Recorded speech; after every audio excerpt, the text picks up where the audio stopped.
Alhamdulillah. Masya Allah, kembali lagi di Islam itu Indah. Dan tema kita hari ini adalah meluluhkan hati yang keras.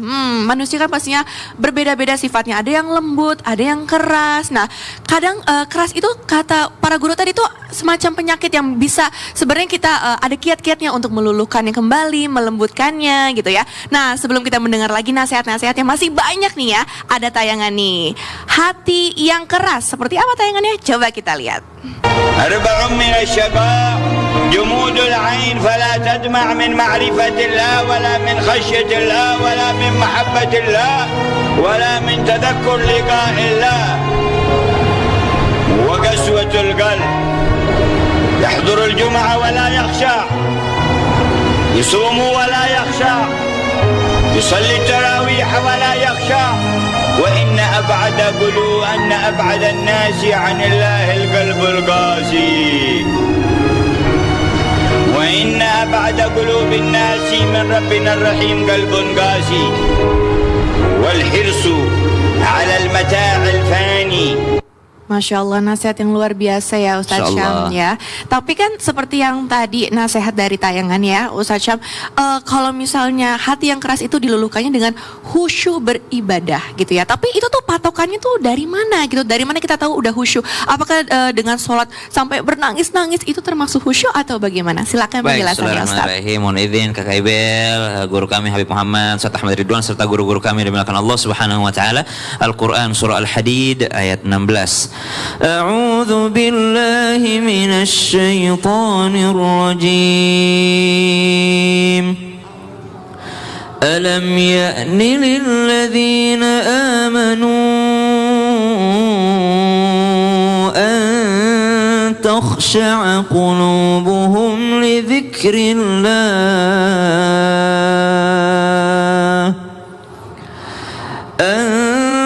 تخشع قلوبهم لذكر الله وما نزل من الحق ولا يكونوا كالذين أوتوا الكتاب من قبل فطال عليهم الأمد فقست قلوبهم وكثير منهم فاسقون.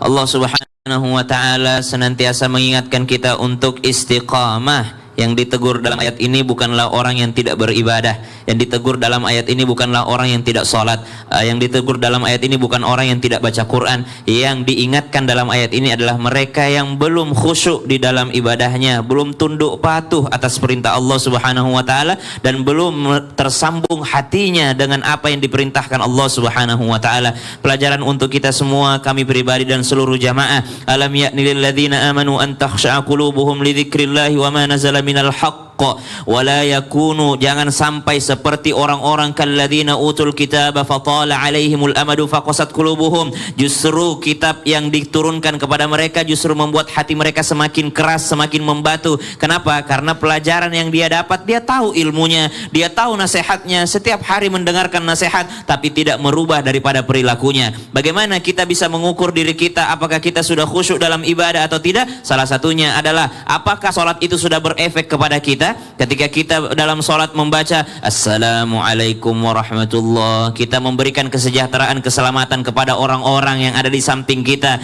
Maksudnya apa? Apakah setelah kita sholat kita sudah tidak zalim sama orang lain? Kita melewati rumah tetangga kita, kita melewati rumah orang-orang sehabis kita dari masjid, apakah kita sudah menyebarkan salam di sana? Kita menyebarkan cinta? Nabi SAW mengingatkan, la yu'minu ahadukum, tidak sempurna iman seseorang sampai dia mencintai saudaranya seperti dia mencintai dirinya sendiri. Artinya kita memberikan kebahagiaan kepada orang lain, berakhlak baik terhadap orang lain, itu adalah cerminan hati yang khusyuk dalam ibadahnya. Sholatnya berefek pada perilaku, itu adalah salah satu tolak ukur apakah sholat itu sudah khusyuk atau belum, ibadahnya sudah khusyuk atau belum. Wallahu ta'ala alam. Masya Allah, jadi bukan seberapa khusyuknya kita dalam sholat, tapi gimana sholat itu berdampak kepada hidup kita, berefek ya? Tapi bukan berarti kalau gitu nggak usah sholat kalau akhlaknya tidak baik. Tidak, justru sholatlah supaya supaya sholatmu itu memperbaiki akhlakmu. Masya Allah, terima Siap, kasih. sama-sama. Tepuk tangan dulu untuk Ustadz Syam.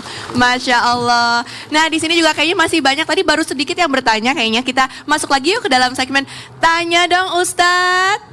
Kami semua tanya dong Ustaz.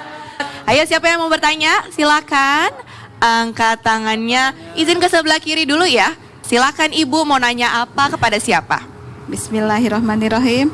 Assalamualaikum warahmatullahi wabarakatuh. Waalaikumsalam warahmatullahi wabarakatuh.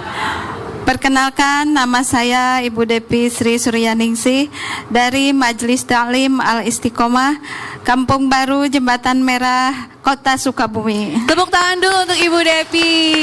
Insyaallah. Mohon izin Ustadz, mau bertanya sama Habib Muhammad.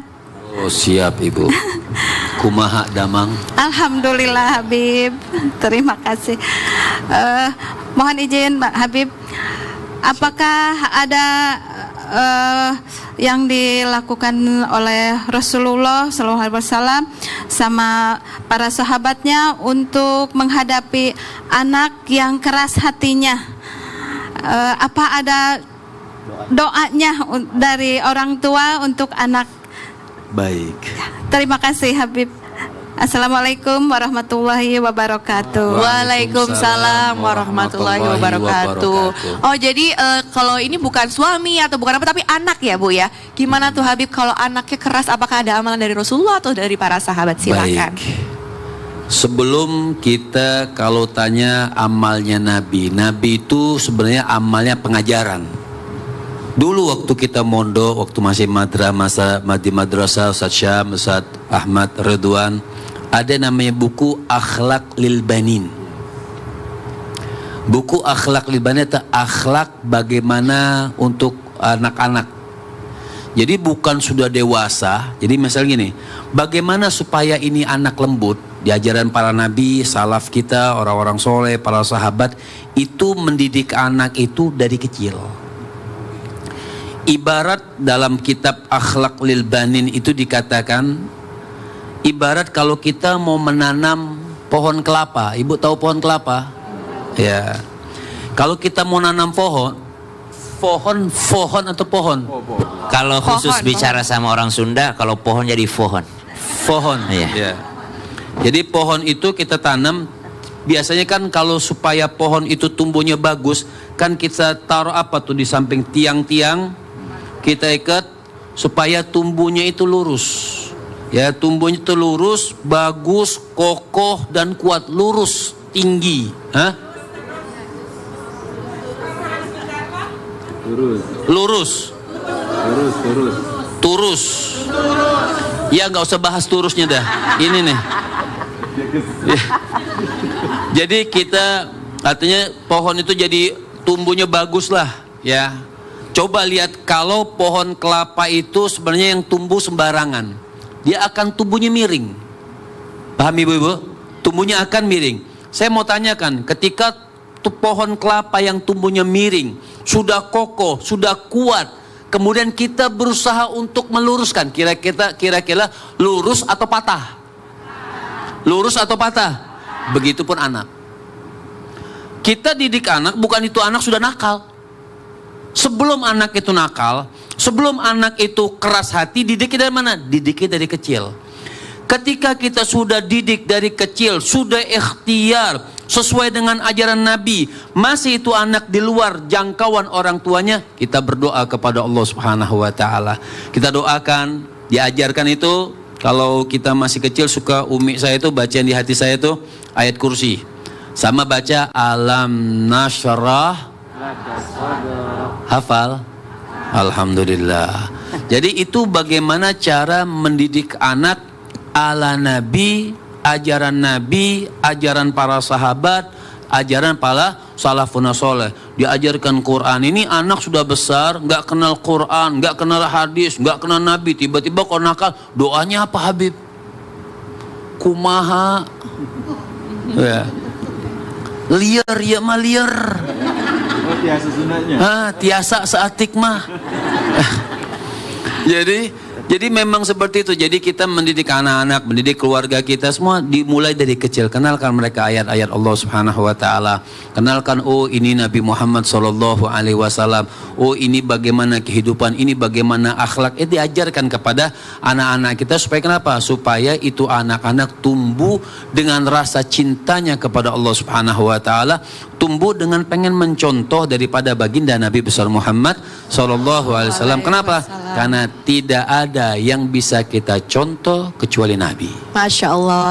Jadi didiknya tuh dari kecil ya Dari Habib ya. kecil. Mungkin diajarkan kayak panutannya tuh seperti apa Betul. gitu ya. Taruh di situ dekat anak itu foto Ustadz Ahmad Ridwan. Oh, Masya Allah. mencontoh beliau orang soleh. Contoh-contoh orang-orang soleh ya, Betul. Masya Allah. Seperti itu ya Bu ya. Terima kasih Habib Muhammad. Tepuk tangan dulu untuk Habib Muhammad. Ada lagi jamaah di studio yang mau bertanya, silakan diangkat tangannya. Kita ke sebelah kanan dulu ya Ibu, maaf ya. Ini dari tadi duduk sebelah Ibel nih. Kayaknya mau bertanya, silakan Ibu. Ibu di sini nggak apa-apa Bu, mau kemana Ibu?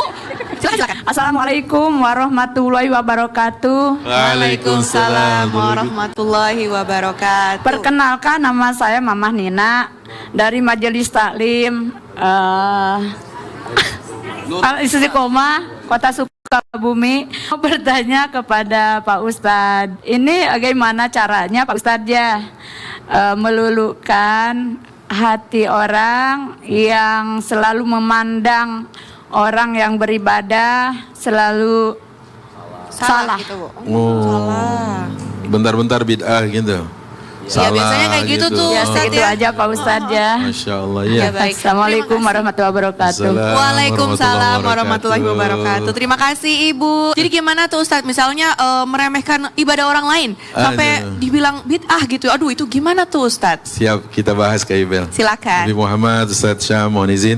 Jadi ada fenomena sekarang, yaitu orang-orang yang menjadi kismis padahal dia masih berstatus anggur. Apa itu maksudnya? Wow. Aduh, berat Cuman nih, aku berat yang nih. paham itu. Masya Allah. Enak tuh Ustaz. Jadi kayak jualan buah gitu ya. Artinya apa? Orang-orang hari ini banyak yang tidak tahu dua hal. Yang pertama tahu diri, yang kedua tahu isi. Ya. Tahu isi enak tuh Ustadz. Enak ya. Sama yang tahu mendadak. Digoreng mendadak. Aduh, udah jadi lapar kita bagi-bagi. Jadi yang pertama adalah dia tidak tahu dirinya dan dia tidak tahu isi kepalanya. Apa yang dimaksud? Sehingga semua serba serampangan yang dilihatnya semua salah. Jangan-jangan kacamatanya yang terdapat debu.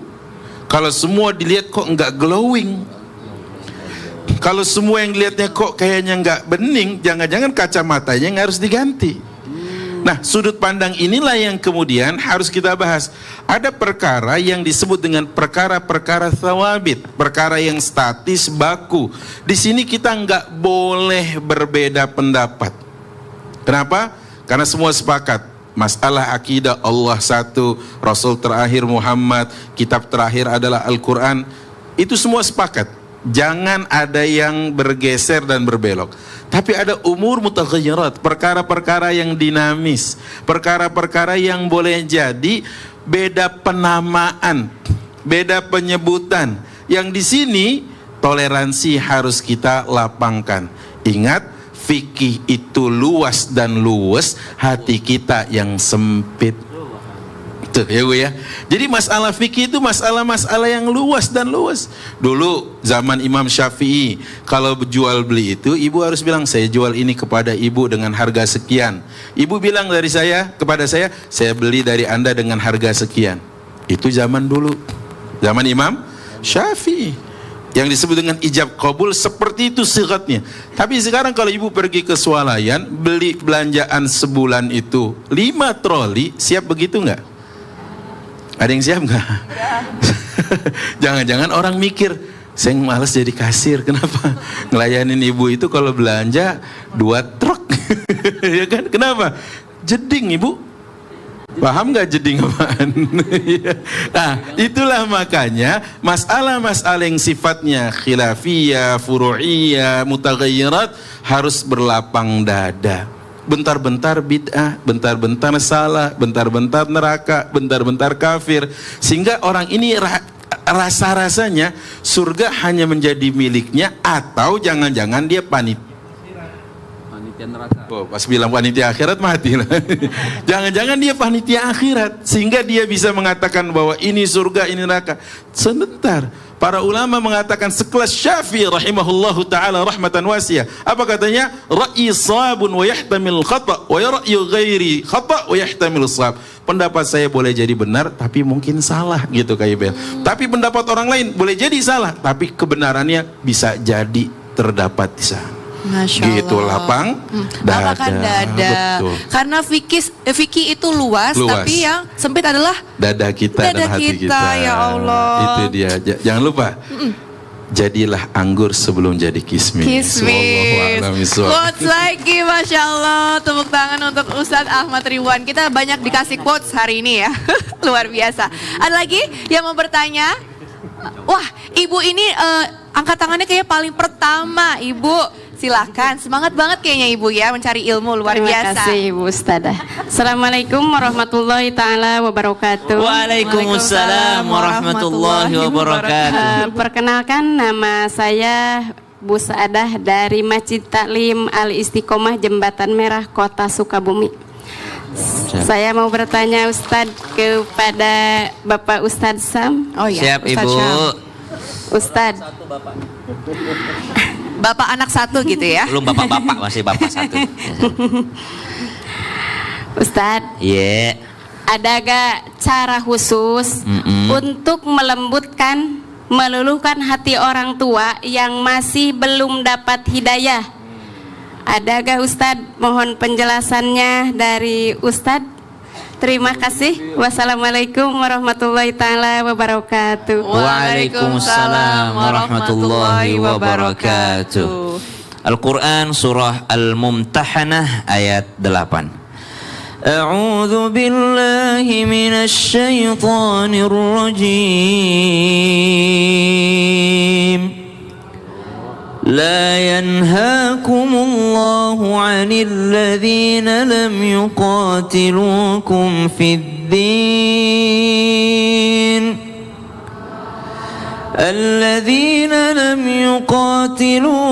في الدين ولم يخرجوكم من دياركم أن تبروهم وتقسطوا إليهم إن الله يحب المقسطين.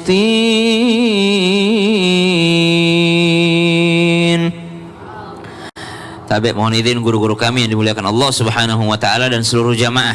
Suatu ketika Asma bertanya kepada baginda Nabi besar Muhammad sallallahu alaihi wasallam, "Ya Rasulullah, orang tuaku datang menemuiku.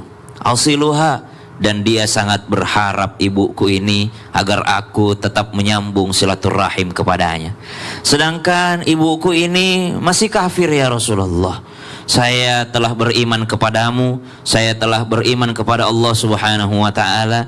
Apapun perintahmu telah aku jalankan. Engkau perintahkan salat 5 waktu, aku jalani. Tapi ibuku tidak. Engkau perintahkan aku percaya akan hari akhir, aku jalani. Tapi ibuku tidak.